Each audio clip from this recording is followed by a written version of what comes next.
Buenas, mi nombre es Luis Bello, soy practicante de nutrición y dietética de la Universidad CES. Actualmente me encuentro rotando por el área de nutrición humana en la clínica CES y hoy les voy a presentar el seminario sobre pancreatitis. Bien, como introducción, el páncreas es una glándula de aproximadamente 6 pulgadas, se encuentra en el abdomen rodeada del estómago, el intestino delgado, el hígado y el vaso. Tiene un extremo ancho que se llama cabeza y un extremo angosto al que llamamos cola. Está atravesado por el conducto pancreático que transporta las secreciones o los jugos pancreáticos desde el propio páncreas hasta el duodeno, la primera parte del intestino delgado. Tiene una función exocrina que consiste en la producción de enzimas que nos ayudan a digerir proteínas, grasas y carbohidratos, y una función endocrina mediante la producción de hormonas, principalmente la insulina y el glucagón. La pancreatitis como tal es la inflamación del páncreas. Puede ser aguda cuando aparece de forma repentina y tiene la posibilidad de desaparecer, o crónica cuando es un proceso que evoluciona a lo largo de los años.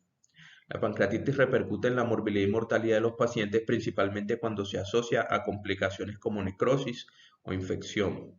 La etiología de la enfermedad es múltiple, sin embargo las causas más comunes son la litiasis biliar, el alcoholismo y factores hereditarios. Por ejemplo, el 80% de las personas que tienen una mutación particular en el gen tripsinógeno catiónico eventualmente padecen pancreatitis. Bien, entre los signos y síntomas más comunes de la pancreatitis aguda encontramos el dolor abdominal. Este se puede extender hacia la espalda o empeorar después de comer. También tenemos fiebre, taquicardia, náuseas, vómitos y sensibilidad a la palpación. En cuanto a la pancreatitis crónica, también encontramos el dolor abdominal y además se puede presentar pérdida de peso involuntaria y esteatorrea. Los factores de riesgo más comunes son el alcohol, tabaquismo, obesidad y por supuesto antecedentes familiares. Para propósitos prácticos, la presentación estará dividida en dos partes, la primera sobre pancreatitis aguda y la segunda sobre pancreatitis crónica. Así que vamos a comenzar con pancreatitis aguda. El primer estudio que les traigo fue publicado en la revista clínica de gastroenterología. Por su traducción al español se titula Nutrición enteral temprana previene deterioro de pancreatitis aguda en pacientes obesos. Estos son los autores del estudio y su afiliación. El artículo fue encontrado en las bases de datos de PubMed. La revista en la que fue publicado el artículo tiene un índice H de 112, está ubicada en el cuartil 2 en el área de gastroenterología. Es una revista médica revisada por pares que cubre tanto las áreas de gastroenterología como de patología. La revista como tal publica artículos diversos, entre los cuales se encuentran artículos revisados por pares, revisiones clínicas, revisiones enfocadas en órganos, manejo en la práctica y recomendaciones terapéuticas. La revista está indexada en las bases de datos de Medline y PubMed. Asimismo, la revista es un órgano de difusión del conocimiento de la Organización Mundial de Gastroenterología. Bien, en cuanto al contexto del estudio, encontramos que la prevalencia e incidencia de obesidad ha aumentado en los países desarrollados y en vías de desarrollo. Por ejemplo, en Colombia para el año 2020, el 36% de los adultos padecía de sobrepeso y el 21% de obesidad. Algunos estudios han demostrado el efecto adverso de la obesidad sobre el pronóstico de la pancreatitis aguda. Sin embargo, al día de hoy consideran los autores que no se han planteado estrategias efectivas en la prevención del deterioro de pancreatitis agudas en pacientes obesos, un tipo muy común de paciente con pancreatitis. Bueno, en cuanto a los materiales y el método, los pacientes se encontraban en el segundo hospital afiliado de la Universidad Médica de Wenzhou en China. El diagnóstico de pancreatitis aguda se hizo a partir de 3 criterios, el primero siendo un dolor abdominal superior que se irradiaba hacia la espalda. El segundo, que los niveles de lipasa sérica estuvieran 3 veces sobre el límite superior del valor normal. Y el tercero, una imagen transversal del abdomen que fuera consistente con el diagnóstico de pancreatitis aguda. Se consideró pancreatitis aguda moderadamente severa para aquellos casos en los que la disfunción orgánica durara menos de 2 días y pancreatitis aguda severa para los casos en que esta disfunción durara más de 2 días. En cuanto a los materiales y el método, los participantes se dividieron en grupos dependiendo de su área de grasa visceral. Aquellos que tenían un área superior a 100 centímetros cuadrados se ubicaron en el grupo de obesidad visceral. De lo contrario, se ubicaron en el grupo de no obesidad visceral. Asimismo, se subdividieron en tres grupos. El grupo A es el grupo de no obesidad visceral, que fue alimentado después de 48 horas mediante nutrición enteral. El grupo B fue un grupo con obesidad visceral, que se le dio nutrición enteral después de las 48 horas. Y el grupo C fue el grupo con obesidad visceral, al que se le dio nutrición enteral antes de las 48 horas o nutrición enteral temprana. La nutrición enteral se administró por sonda nasoyeyunal u ostomía yeyunal, con una velocidad de infusión inicial de 25 mililitros hora, con incrementos graduales hasta llegar a los 80 a 90 mililitros hora, dependiendo de los requerimientos nutricionales del paciente. Esto fue un proceso que tomó de 7 a 10 días. Posteriormente se hicieron comparaciones del puntaje Apache por 7 días después del tratamiento. Asimismo, se registraron los niveles de proteína intestinal ligadora de ácidos grasos y los niveles de citrulina, estos como indicadores del daño intestinal, y también los niveles de factores de estrés, entre los cuales encontramos la PCR. Bueno, para el análisis estadístico se utilizó el software SPSS versión 11.5. Se utilizó el test de Leven para igualdad de varianzas, el t-test y el chi-cuadrado para establecer diferencias entre grupos, y se hicieron una serie de regresiones logísticas univariadas para determinar factores de riesgo de mortalidad tanto para pancreatitis aguda moderadamente severa y pancreatitis aguda severa. Para todos los casos, la diferencia se consideró significativa cuando las pruebas mostraban un valor de P inferior a 0.05. Bien, ahora en cuanto a los resultados, importante señalar de esta tabla sobre las características de los pacientes que hubo diferencias significativas entre los grupos, por supuesto. En grasa visceral, pues recordemos que el grupo A es un grupo con no obesidad visceral. Y en lo que sería la tomografía computarizada para determinar la severidad de la pancreatitis, encontramos que hubo diferencias significativas entre el grupo A y el B y entre el C y el B. ¿Qué se concluye de esto? Que la severidad de la pancreatitis era superior en el grupo B. Esta tabla nos muestra que hubo diferencias significativas en el puntaje Apache entre los grupos a lo largo de los días, habiendo diferencias entre el grupo A y el B y entre el grupo C y el B. De esto se concluye que en el grupo B el puntaje Apache al día 7 fue superior que en el grupo A y que en el grupo C. En esta tabla nos habla sobre los factores de riesgo independientes para mortalidad, tanto en pancreatitis aguda moderadamente severa como en pancreatitis aguda severa. Los dos factores de riesgo independientes para mortalidad que se encontraron fueron la obesidad visceral y tener un puntaje Apache superior o igual a 10.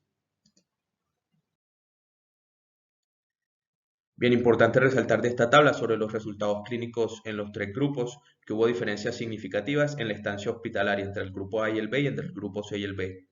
Lo que en otras palabras significa que los pacientes del grupo B estuvieron más días hospitalizados. Asimismo, en el requerimiento de ingreso a UCI hubo diferencias significativas entre el grupo A y el B, pero no entre el grupo B y el C. ¿Qué significa esto? Que muy probablemente la obesidad visceral está relacionada con pues, el eventual ingreso a UCI. Y en cuanto a mortalidad, no se encontraron diferencias significativas a nivel estadístico entre los tres grupos. En esta tabla nos hablan sobre los niveles de factores de estrés y su cambio a lo largo de los días del estudio. Se encontraron diferencias significativas en el grupo B y el C. Nos vamos a concentrar en estos dos grupos. Para el día 7 hubo diferencias significativas tanto en PCR, en factor de necrosis tumoral alfa. No hubo diferencias significativas en interleuquina 8, en los niveles de interleuquina 8, pero sí hubo diferencias significativas en los niveles de interleuquina 10. Recordemos que la interleuquina 10 tiene un efecto antiinflamatorio. Entonces, en el grupo B para el día 7 hubo niveles superiores de PCR, de factor de necrosis tumoral alfa y niveles más bajos de interleuquina 10 cuando se lo compara con el grupo C en el día 7. En esta tabla vemos el cambio de los niveles de proteína ligadora de ácidos grasos intestinal y citrulina a lo largo de los días del estudio. Se encontraban diferencias significativas para el día 7 entre el grupo A y el B y el grupo C y el B en lo que respecta a la proteína ligadora de ácidos grasos, encontrándose niveles superiores en el grupo B. Pero en lo que respecta a la citrulina, en el día 7 los niveles inferiores se encontraron en el grupo B. A nivel de eventos gastrointestinales no hubo diferencias significativas ni en episodios de náuseas, vómitos, aspiraciones, hilio o diarrea entre los tres grupos. Bien, ahora hablando un poco de la coherencia, les traigo este estudio que fue publicado en el año 2017 en la Revisión Europea de Ciencias Médicas y Farmacología. Fue un estudio que se hizo sobre pacientes con pancreatitis aguda severa. Se dividieron en dos grupos, un grupo de nutrición parenteral y otro de nutrición enteral temprana, y se midieron los niveles de endotoxina, que es indicativa de translocación bacteriana, y el ratio lactulosa-manitol, que nos habla sobre permeabilidad intestinal. ¿Qué fue lo que se observó? Que en el grupo de nutrición enteral temprana hubo niveles significativamente menores de ambos. Este otro estudio se publicó en el año 2014 en la Revista de Medicina de Nueva Inglaterra. Se realizó sobre pacientes con pancreatitis aguda con alto riesgo de complicación. Los pacientes se dividieron en dos grupos, un grupo de nutrición enteral que le fue administrada a las 24 horas o un grupo de vía oral a libre demanda en donde les administraban alimentación cuando el paciente lo pidiera hasta las 72 horas. No hubo diferencias significativas en los niveles de infección o muerte. Bueno, la relevancia del estudio es principalmente que la grasa visceral o el área de grasa visceral es un factor clave en el pronóstico de los pacientes con pancreatitis aguda. Iniciar la nutrición enteral de manera temprana dentro del margen establecido por el estudio, o sea, antes de las 48 horas desde la admisión, podría ser una conducta factible y segura para tratar a pacientes obesos con pancreatitis aguda. La nutrición enteral temprana, tanto en pancreatitis aguda moderadamente severa como en pancreatitis aguda severa, podría prevenir el desarrollo de enfermedades, inhibiendo la vía de las citoquinas inflamatorias y aliviando la isquemia intestinal, de acuerdo con los autores. El segundo estudio que les traigo respecto a pancreatitis aguda fue publicado en el año 2021 en la revista Cirugía, anteriormente conocida como la Revista Chilena de Cirugía. Se titula Nutrición bioral precoz en pancreatitis aguda, un estudio de cohorte. El artículo fue encontrado en las bases de datos de Cielo. La revista tiene un índice H de 10, está ubicada en el cuartil 4 en cirugía, se considera a sí misma como un órgano difusor del conocimiento y actividad quirúrgica, publica artículos originales sobre temas médicos, investigación básica y clínica y artículos de revisión, y se encuentra indexada en las bases de datos de Scopus, Latindex, Cielo y Google Scholar. Hablando un poco sobre el contexto del artículo, encontramos que la alimentación, por supuesto, es un factor clave en el tratamiento de la pancreatitis. Hay distintos métodos para reiniciar la alimentación en este tipo de pacientes, sin embargo, la nutrición enteral es la más aceptada, especialmente cuando se inicia de manera precoz, pues ha tenido buenos resultados en pacientes tanto con pancreatitis leve como con pancreatitis grave. La hipótesis del estudio es que la nutrición bioral precoz en pacientes con pancreatitis aguda disminuye la estancia hospitalaria y no se asocia con el deterioro del pronóstico en aquellos casos en los que los pacientes no la toleren.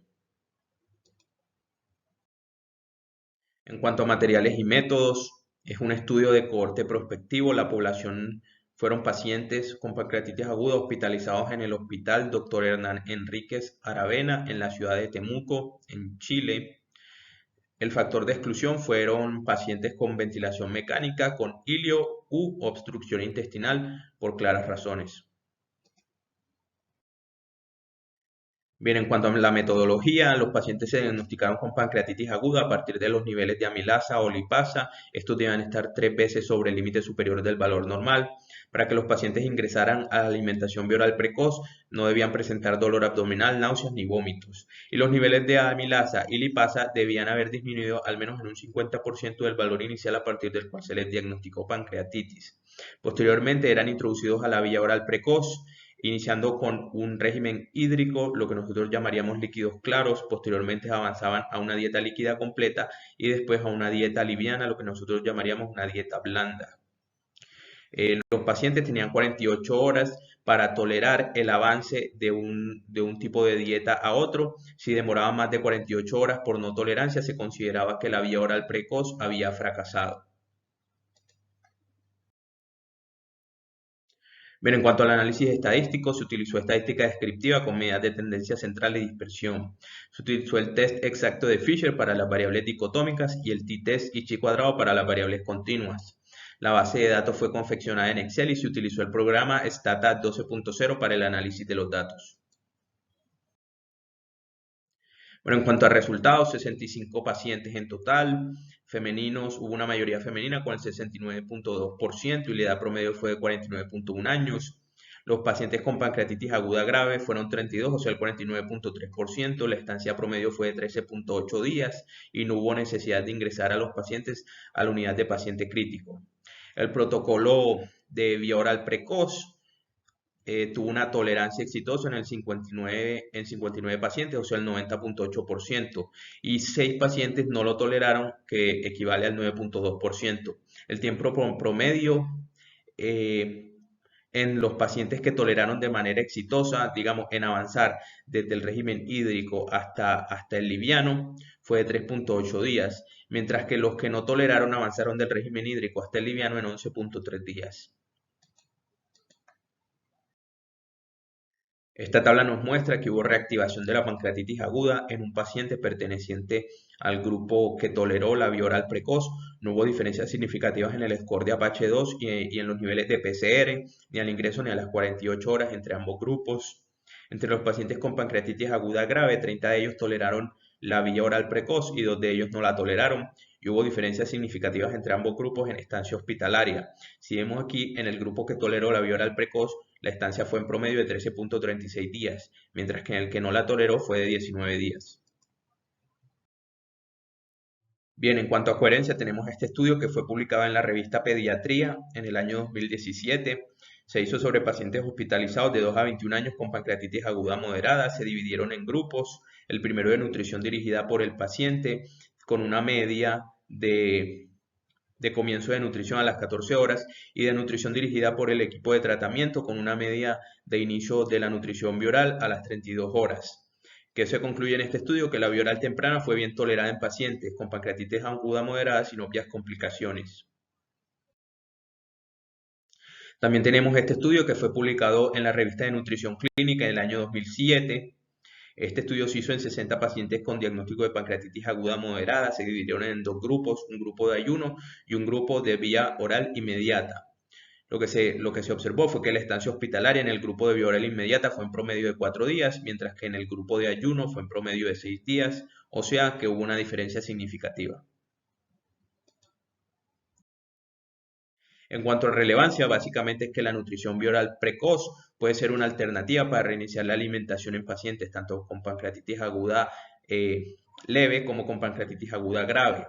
Esta pudiera contribuir a una menor estancia hospitalaria en aquellos que toleran el protocolo y asimismo para aquellos que no la toleran no fomenta la reactivación o el deterioro del pronóstico.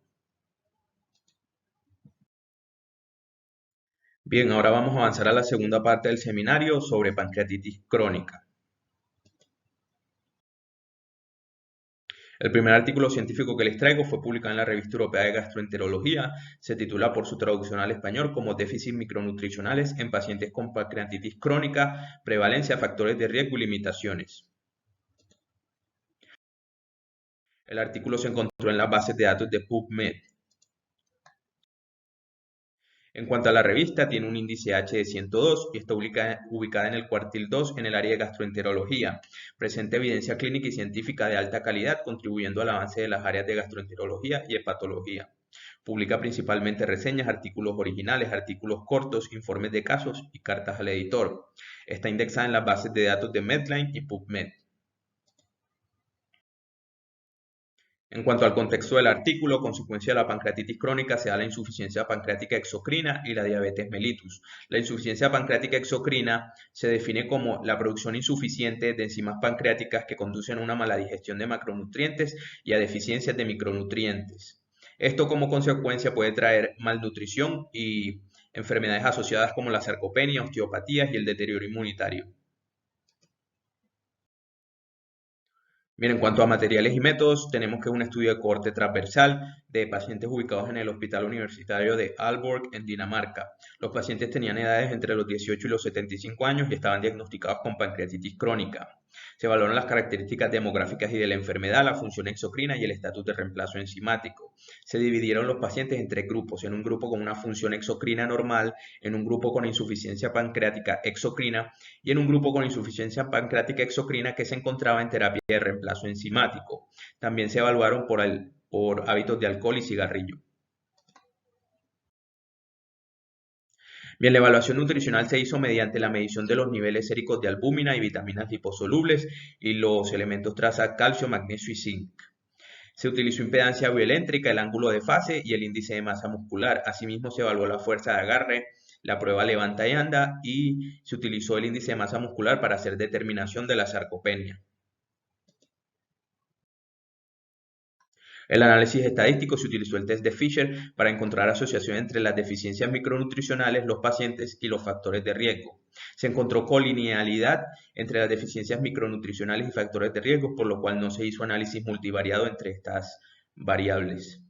Se hizo un análisis de regresión para los micronutrientes, el ángulo de fase y la sarcopenia y se estableció un valor de significancia inferior a 0.05 y de 0.01 en comparaciones múltiples que fueron realizadas para los niveles de elementos traza. Bien, en cuanto a los resultados, encontramos que el número total de pacientes fue de 115, la edad promedio de esto fue de 57.9 años al momento del diagnóstico, el 71% de ellos fue hombre, o sea, la mayoría, el 59% tenían pancreatitis crónica con etiología alcohólica, 70 del total de los pacientes tenían insuficiencia pancreática exocrina y 41 de estos 70 pacientes se encontraban en terapia de reemplazo enzimático. Bien, en esta tabla vemos que la deficiencia más común que se encontró fue la deficiencia de vitamina D con un 22%, seguida de la deficiencia de zinc con un 20%. Ningún paciente presentó deficiencia de calcio. Aquí encontramos que hubo diferencias significativas en los niveles de vitamina A entre los pacientes que tenían una función exocrina normal y aquellos que tenían una insuficiencia pancreática exocrina. Asimismo, hubo diferencias significativas en los niveles de vitamina E igual entre los pacientes con una función exocrina normal y los pacientes con insuficiencia pancreática exocrina. Las deficiencias de vitamina D no hubo diferencias significativas entre los grupos. Bien, el 19% del total de los pacientes tuvo sarcopenia, el 52% presarcopenia. En esta tabla podemos ver que hubo una asociación entre el ángulo de fase como indicador del estado macronutricional y los niveles de deficiencia de zinc y vitamina A. En cuanto a coherencia, encontramos este estudio que fue publicado en la revista Pancreatología. Es una revisión sistemática de 9 estudios. En total, entre los 9 estudios se evaluaron 465 pacientes y 379 controles. En el estudio se vio con una prevalencia de insuficiencia de en promedio 83% y de deficiencia del 65% en lo que respecta a la vitamina D. Vemos que estos valores son superiores a los registrados en el presente estudio, en el cual la prevalencia de deficiencia fue del 22%. Asimismo, se encontró una asociación moderadamente positiva entre la pancreatitis crónica y la deficiencia de vitamina D con un valor de OR de 1.34. También tenemos este estudio que fue publicado en la Revista Mundial de Gastroenterología. Se realizó sobre 150 pacientes con diagnóstico de pancreatitis crónica. Se observó que hubo una deficiencia de zinc presente en el 26% de los pacientes. Entre aquellos que tenían insuficiencia de zinc, el 76.7% tenía insuficiencia pancreática exocrina. Y una de las variables asociadas a esta deficiencia de zinc fueron la edad y el tabaquismo.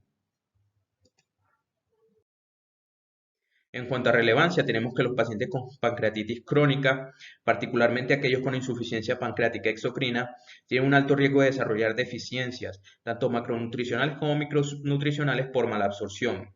Los principales macronutrientes de interés serían las vitaminas liposolubles, particularmente la vitamina D y el zinc, de acuerdo con los resultados arrojados por este estudio y los estudios de coherencia. El segundo artículo que les traigo sobre pancreatitis crónica fue publicado en la revista de nutrición clínica de la ESPEN en el año 2021 y se titula por su traducción al español como un estudio retrospectivo sobre el estatus nutricional, intervenciones nutricionales y admisiones a hospitalización en pacientes con pancreatitis crónica manejados en un centro de atención terciaria.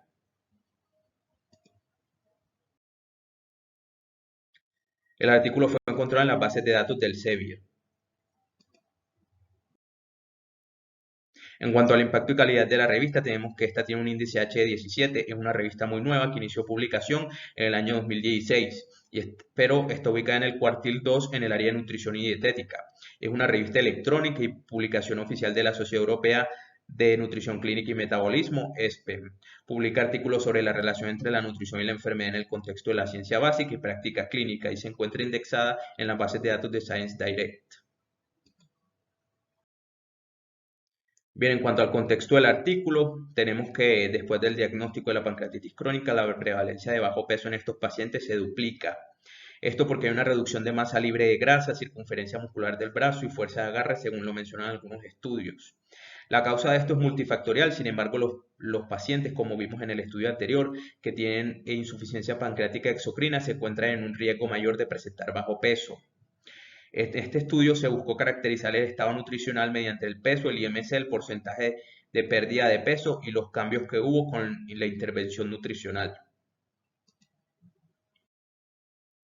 Cuanto a materiales y métodos, tenemos que es un estudio de cohorte retrospectivo que se hizo en un centro de atención terciaria en Newcastle. Se incluyeron pacientes con diagnóstico de pancreatitis crónica confirmados, mayores de 18 años, y se excluyeron aquellos pacientes que tuvieran pancreatitis hereditaria y cuidado compartido entre varios centros de atención.